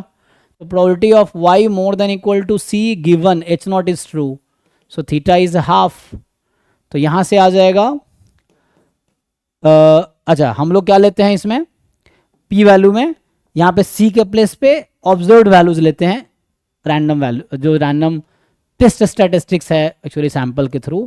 तो ये y की वैल्यू 4 भी दे रखा है क्वेश्चन में ना, observed sample value is 4, the value of y corresponding to the observed sample value is 4, तो y 4 है, तो यहाँ 4 निकालना पड़ेगा। तो देख लीजिए, सो y, अब इसमें क्या हो जाएगा, इसका फ़ायदा ये है कि यहाँ पे थीटा तो हाफ है, तो y का डिस्ट्रीब्यूशन हो गया बाइनोमियल 6 कॉमा हाफ। तो आपको एक्चुअली p वैल्यू के लिए क्या कैलकुलेट करना है, probability x is more than equal to 4, मतलब प्रोबेबिलिटी x इक्वल टू 4, नहीं not x, y equal to 4, y equal to 5, y equal to 6, इन तीनों को ऐड कर दीजिए, हो जाएगा ना, जस्ट यू ऐड ऑल 3।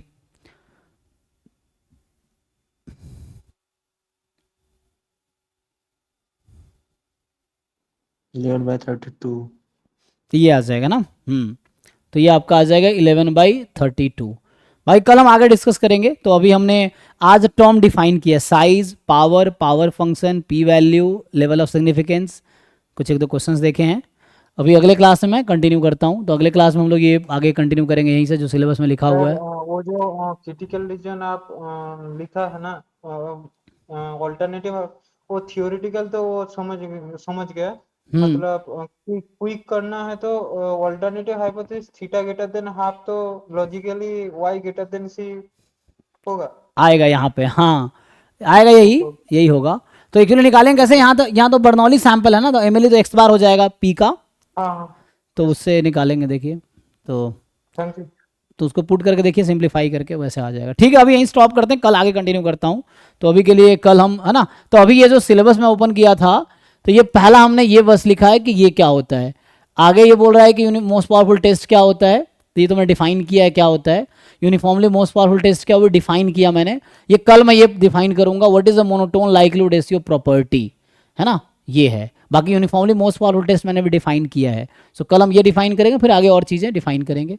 सो कल कंटिन्यू करते हैं। थैंक यू अभी के लिए। बाकी डाउट वाले लोग रुक सकते हैं।